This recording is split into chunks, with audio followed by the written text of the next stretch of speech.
You know what time it is. It's time for the Show's Law podcast. You know who I am and what I do. Rob Shaw, aka the Pod God, aka Harry Potter. And it's my time of year.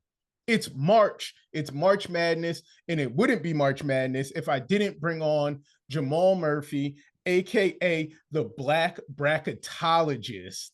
Jamal, what's good, fam? What's good, man? Thanks for having me. No, I appreciate you taking your time. Like, I know this is your time. Like, I say it's my time of year, but Yeah. like, this is what you've been grinding for all year. Yeah, it's like Christmas. You know what I'm saying? It's like when I was a kid, Christmas Eve. No, it's You know what I Hooper's mean? Christmas. It's Yeah. it's literally Hooper's Christmas. Um, you've been on before, but like, let's just give some quick background. What makes you a bracketologist? Oh man, you like you said, the grind of crunching the numbers, watching games all year and trying to project who's going to make the NCAA tournament. I think when I was a little kid, I think I used to do it, but not I didn't write it down. You didn't But know you didn't know you were yeah. preparing for the future. Yeah, I didn't know, I didn't know what all that was, but I remember ever since I was young, I always was like, first of all, I was always into March Madness, and then certain point I was like, oh wait, who's gonna get in, and start thinking about that. So yes, and now it's like, there's like thousands of bracketologists out there trying to predict who will make the NCAA tournament, who won't make it, what seeds each team gets. So you gotta be like a nerd, a college basketball nerd to do it, and I fit that bill. All right, how many did you get right this year? I got 67 of the 68. I Okay, missed so who's our snub? well, they snubbed Rutgers, no doubt. Most bracketologists had Rutgers in there. I don't know, I don't there might be some beef on the committee. I don't know what happened, but if you look at Rutgers' resume, they definitely deserve to be there. They had one of the best wins out of any bubble team in terms of at Purdue. They won at Northwestern. They swept Penn State, who got in. They were 10-10 in quad 1 and 2s. So a lot of the teams who got in were under 500. So it really didn't make any sense. In fact, I actually had him a 10 seed, not even an 11 seed. I had him a 10 seed, and I only put him a 10 seed because I was trying to, cover my bases, because a lot of people were a little suspect on them. I really, deep down, I think they could have been a 9 just off a straight up resume. So there's that. I did have Nevada in. The team I didn't have in was North Carolina State. I thought about including North Carolina State just because they're from the ACC, and I thought they might get the nod from the committee coming from the ACC, and also NC State. In the middle of the season, it was a no-brainer that they get in. So it was kind of at the end they faltered. So it might not have been on the consciousness of the committee that they might not make it for the whole period of time. But when you looked at their resume, man, it was flimsy. Like, they were 1-6 in quad 1. They had really, they had no good wins away from home. They beat Duke at home, and they beat Miami at home. Those were their 2 wins. All right, so you answered my question. I was going to say, well, if you got 67, you had somebody in that they didn't. So theirs was NC State. All right, you're the commissioner now. Like, the world has fixed itself, and you are the chairman, head of the selection committee. What is one change you would make to the selection process? To the selection process, I guess I would make it more transparent, in terms of, I want to know what each committee member voted. I think it's too easy to hide behind, we made a decision as a group. I've actually done the mock committee where they had like media members out in Indianapolis, and you're there like the whole weekend, and you supposedly do what they do. That's And it is like, it is like a conversation and back and forth, and talking about each team. So I get that in terms of, I might have, when I do it myself, I have my own opinions, but when you get up in there, you do have to like listen to what other people have to say about it. You have to convince them, and it's possible that your opinions might change, through all that. But in the end, you are voting on the teams to get in. So I would love if the committee members put their names on the line, because there's too much. Make your ballot public. Yeah, I'm not a conspiracy theorist in general, but there are just too many little stories. Like, there's too much, innuendo about, they might, these ADs don't like the way this coach acted, or that, they don't get along with the So AD if you at can that put your school. name to it, Yeah, just keep it like, real. hey, speak your And piece. and why not? That's what all the other bracketologists do. They put their name to it. They tell you what, who the 68 teams I think would be in. I want it to be more transparent. I like that answer. Roughly how many games a year do you watch? Oh, I mean, I don't know. Just a I don't ballpark know. number. I don't know, man. Like, how many days are in the season, and then you got to look. I probably watch. The better question is, how many full games do I watch? Because I'm always like flipping You're around. switching channels, but like you're seeing Switching most channel. people. Yeah, I'm seeing most people. I'll keep it real. The low, like the smaller, um, leagues. I probably don't get around to them until their conference tournaments, unless you have like a Charleston, unless they're on the radar already. Okay, Then I'll check them out. All right, so I asked that question because with the rise of Overtime Elite and the G League Ignite, have you noticed a change in the quality of impact freshmen? Not yet. I think that could come. It could become more and more where guys go to Overtime Elite or the G League.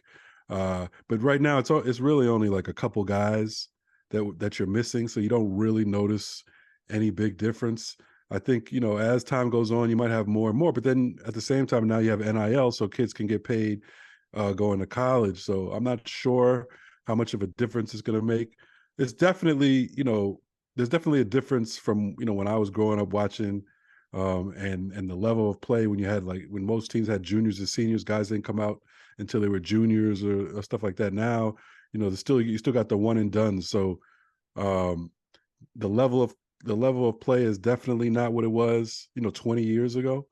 But in terms of just nowadays missing those one or two guys in the G League, I don't think so.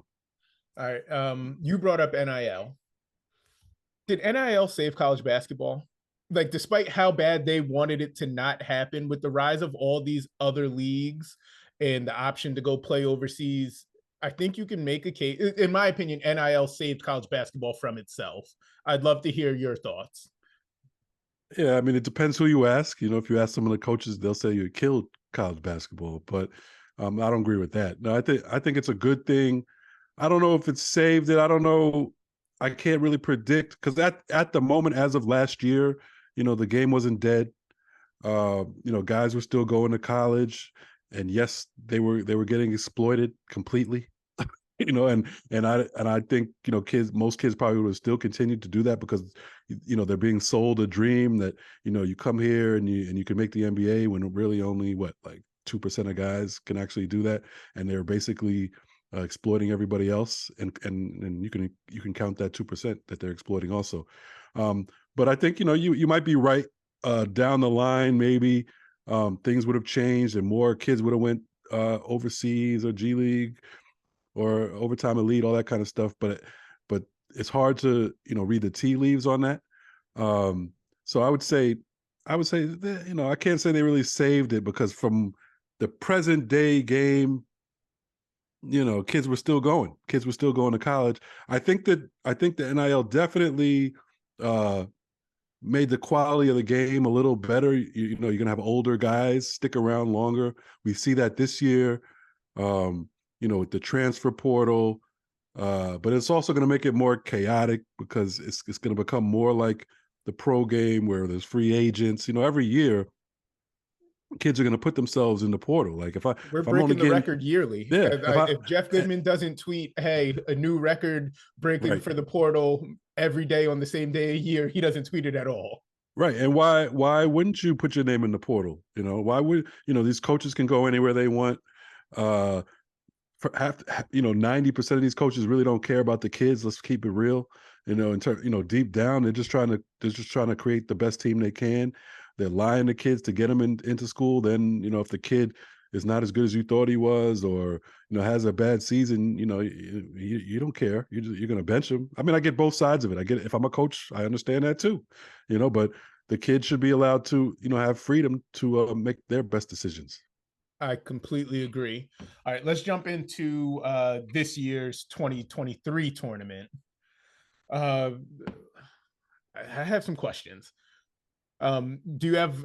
Can you give me a player to watch in each region? Yeah. Okay. So in the East, I would say I'll go with Tyler Kolek, point guard from Marquette. He just had a monster Big East tournament, monster Big East season, was the MVP of the Big East, regular season player of the year, was MVP of the Big East tournament. Point guard, great vision, pretty good leader, a very good leader, playing for Shaka Smart up in Marquette. I got a chance to talk to both of them at the Madison Square Garden this past weekend. So he's kind of on my mind. But very good point guard. I don't know what kind of pro he'll be, if at all, but a very, very good college point guard. He's really the key to Marquette, the 2 seed success. Okay. I haven't seen a ton of him. Like I'm obviously keeping up and aware that Marquette had a good run. They, if I'm not mistaken, they did stumble a little bit in the middle of the season, right? Not really. I think they were 20. They're 28-6. So they had, they had a very good season all the way around. They did, and I doubt that they even lost 2 games in a row. Okay, so maybe I made that up. But what they did was come out of nowhere. I mean, they were supposed to, shock us. They've been sleeping like on pick like 9th or 10th in the yeah, league. pick 9th in the league. Yep. They're sleeping on Shaka. They've been doing that. They've been doing that for years. The whole narrative about him being, lucky at VCU, and then he goes to Texas, and obviously he didn't do as well at Texas as he wanted to, but still was very solid there. And he put out pros, Yeah, and to me put out that does pros. matter. Yeah, That put out matters to pros. me a lot, because like those kids are going there to get a chance to be a pro, and maybe he didn't have the school success that they wanted, but he changed lives. He made some future millionaires, and that does matter. Right, and he made tournaments. You know what I'm saying? It's not like they never Yeah. made the NCAA tournament or anything like that. He had them solid. They were winning about 20 games, so they just didn't, they didn't make that noise in the tournament like they were supposed to. He Cut was down up, any nets. he was upset a couple times in the tournament, and that's what matters to most people.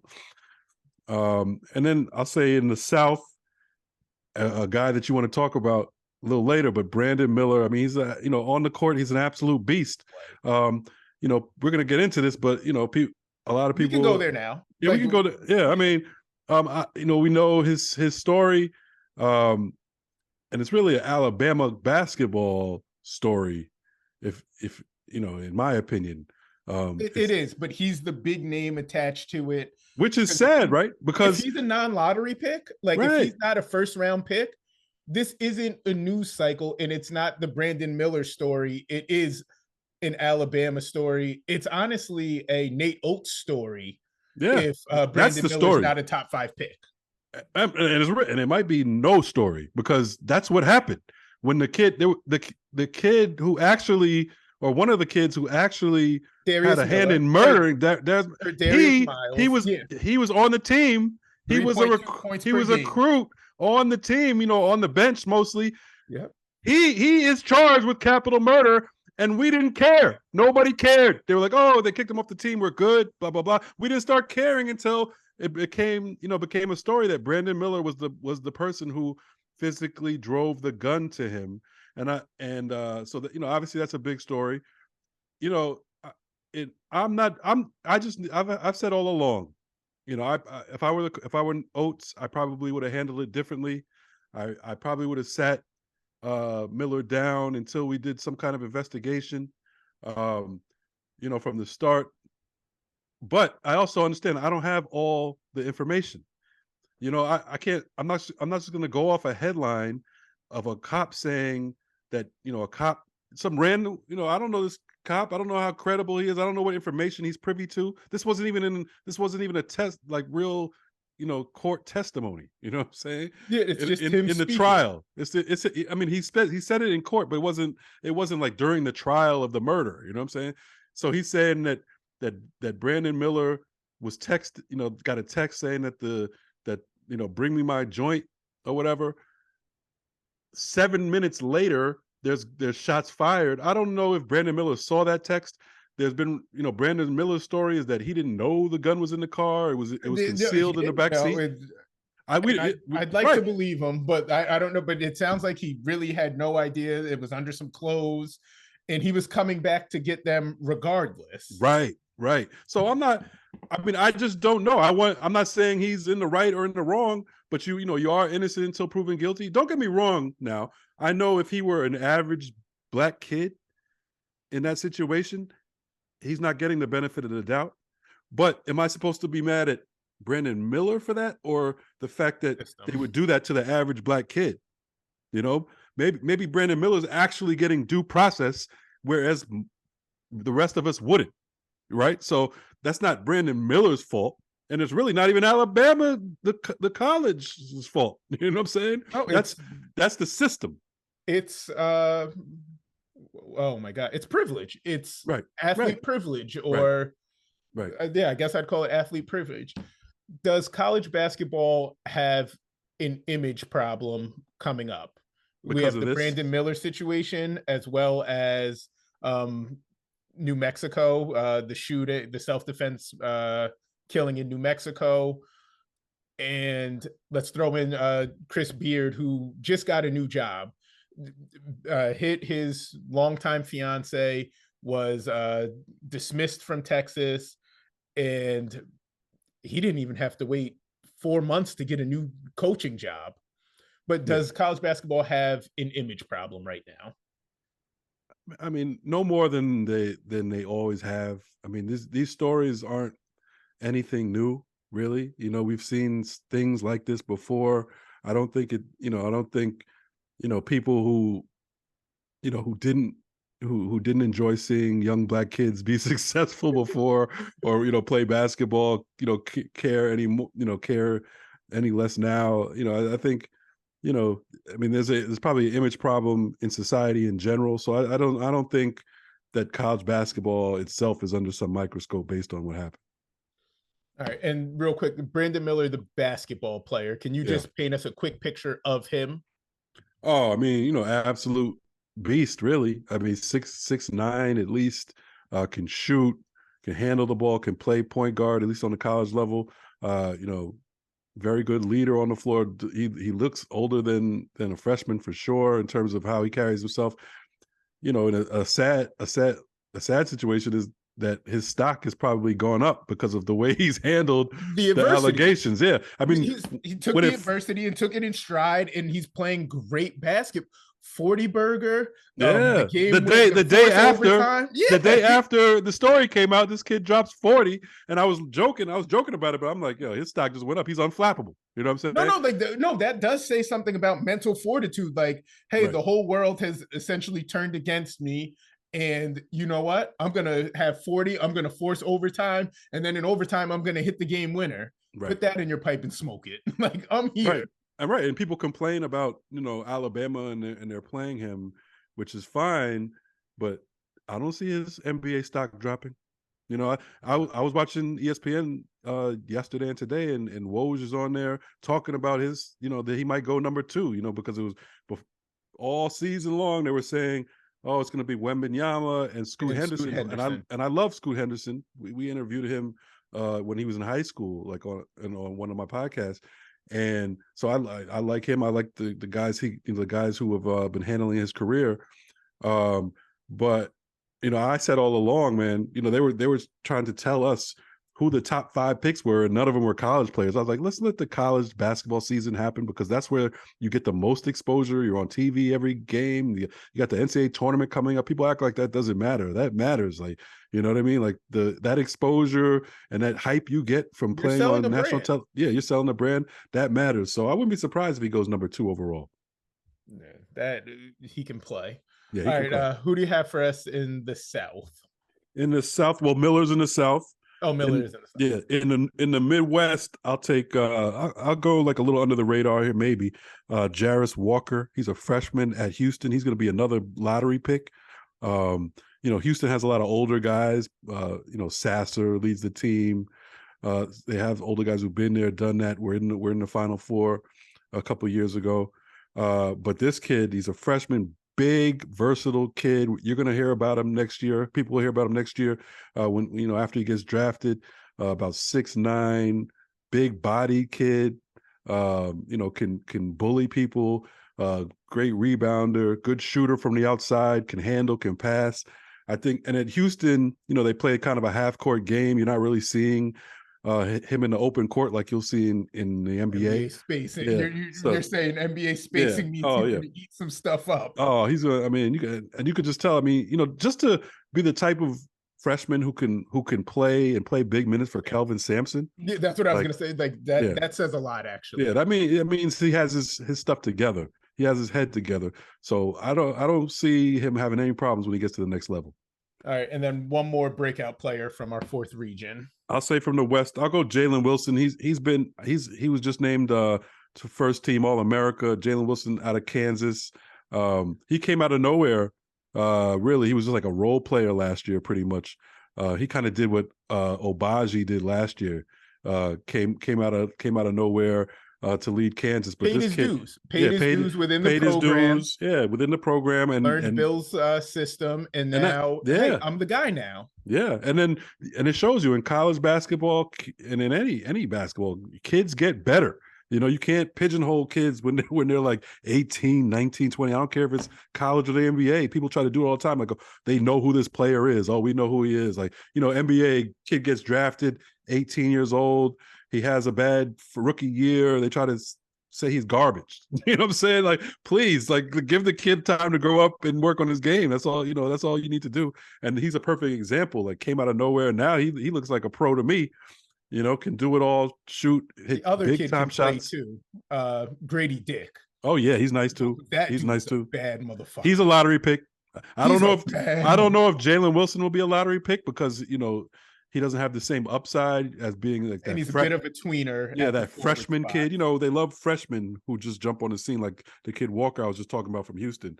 But I think Jalen Wilson will be a first round pick though. No, I like all four players you gave us. All right, can you give me an upset? Let's go. I think this tournament there's an opportunity for more upsets than usual because this year there were so many good teams coming out of these smaller conferences, and we heard about some of them like Charleston. Florida Atlantic has been on the radar all year. Big one. What I really want you to tell me here is Oral Roberts knocks Duke out in a 12-5. Well, that was my 12-5. Yeah, I was going to tell you that. Oral Roberts. Now, I know Duke is playing well, and they're getting all this hype, and everybody's picking them for the Final Four, and I guess that could happen. They have been playing better, but they've been in the ACC playing better, and it's not like they're blowing everybody out in the ACC. The ACC has been so down this year, and it took Duke until the end of the season really to get their act together to where they started winning. But who are they beating? That's my problem. Like, who are they beating? Not any team that scares me. So I can't give Duke that extra, credit right there. And Oral Roberts, what are they like? I don't have it in front of me, but they have 30 plus wins, or at least 30 wins. They score the ball, and they score. They have a possible pro on their team who lit up the NCAA tournament a couple of years ago. The little guard, yes, Abrams. Yeah, Abrams. So, they can do it, and their experience, which is what you want. Duke is a bunch of freshmen still, besides Jeremy Roach. So I think that's a upset I'm picking, and then but the non-5-12 upset I was going to pick is another ACC team to lose, and that's Virginia. I'm going to take Furman over Virginia. Okay. Virginia, they just have not been good the second half of the season. And we've seen Virginia get upset before. Remember, they're the only one seed ever. Broke every bracket. They're the only one seed ever to lose. So I would not be surprised if they lose as a 4 seed, which they shouldn't even be. No, they broke some brackets. All right, wait. I had somebody else that I wanted to ask you about that. Do you have a VCU, a Florida Gulf Coast, or God damn it, or a St. Peter's from last year? Like, do you have a team that's gonna just ruin brackets? I mean, the only one that I can think of is Drake. That's the when I first, I haven't really done my complete bracket. I whenever I get a bracket, I just fill it out once, and the one time I filled it out, I did have Drake going to the Sweet 16. Okay. They play Miami, even though I like out of all the teams at ACC, I actually like Miami the best. But one of their best players got hurt. Their power forward got hurt. We'll see. I don't think he's gonna be 100%. And Drake out of the Missouri Valley Conference, they're tough. They've had a great year. They got about 27 wins. They're very experienced. And then below them in the 4-13 game is Indiana versus Kent State. I also like Kent State winning that game. So you give me Drake versus Kent State. I think Drake moves on. So I think Drake is the one that can at least get to the Sweet 16. Okay, so Drake is one to keep an eye out on. We got rid of some of these. I'm looking at my sheet and I'm like, oh wait, we answered some of these. Like I was about to go Brandon Miller. We handled that. Right, right. All right, so we talked about some 12-5s. We talked about the main 12-5, but that's always the sexy pick, right? I'm not making that up. Of course, definitely. All right, I'm gonna give you a couple games that I'm interested in, and I just want your quick feedback. Mm-hmm. Iona versus UConn in the West. That's a 13 and a 4. Yeah, interesting game. You gotta respect Rick Pitino. Got Iona into the tournament. They pretty much ran the MAAC all year. They ran that. But you look at their schedule. They're beating teams that were ranked in the 200s every game. That's who they're playing. Like they're not being tested. And even those games, they didn't blow out all those teams. They won some close games. Their non-conference schedule, they didn't do that much. He even lost to his son in New Mexico, who didn't make the NCAA tournament, even though they were on the bubble for a while. So I just don't think they have enough. I mean, UConn is a beast. UConn would have to totally collapse. I'm not saying it's totally impossible. They could, but I don't see it. I have UConn in the Final Four. So obviously I don't think that's going to happen. But if it does, my bracket is ruined. All right. We talked about Marquette, and I guess I'm sort of leaning towards mid-majors that like every year I'm filling out a bracket. Yes. Like Iona wins the MAC quite frequently. Oral Roberts wins their league. Yep. In Vermont, I can't think of the last time they missed. Right. Like they own the American. Yeah. Well, I already told you, I'm a Shaka Smart fan. I'm a little worried about this game. I picked. I'm not picking Vermont. I'm picking Marquette. I wouldn't be surprised if they blow out Vermont or win by 10 plus. But I'm a little scared because, like you said, Vermont has been there, done that. They always seem to give teams a tough game. So Marquette, has to be on their game. They can't be nervous. They can't be a nervous high seed in that game. And here's a nugget that I don't even like to admit, but Shaka Smart hasn't won a tournament game since 2013. Oh, God. He's been to 6, so he's lost 6 straight first round games. Not always, but not always as the higher seed though. No, and he's a 2 seed now, which is his highest seed ever. He was a 3 seed at his last season at Texas, and they got upset by Abilene Christian. So hopefully, Shaka needs this win. That's all I got to say. And there's normally 2 seeds normally clear, but there are instances where 2 seeds lose. Duke and Lehigh is one that comes to mind. I think Vermont beat Syracuse one year, I'm pretty sure. Yep. Even if they don't, last year, I want to say that was Kentucky St. Peter's. Right. That was a 2-15. Yep. And whether a 2 seed wins every year, you get to halftime of at least one game and you're like, how is the 15 still here? So like from a betting perspective, the 2 seeds tend to cover, but like normally one doesn't. And with live betting, that is something I would look at for the half is, what 15 seed is making everybody nervous for at least a half. Yeah, no, I agree. And I believe I saw the Marquette line was about 10.5 or something like that. Right in the scary zone. Yeah. I think I like Marquette at that number, but you just never know. And I am, like I said, I am a little nervous about Vermont because they, it wouldn't shock me if anything happened. If they won or they kept it close, it would not be shocking. No, not at all. All right. I love that you gave us some of your time. Can you plug everything you do? That'll take up the next hour because you are a working man.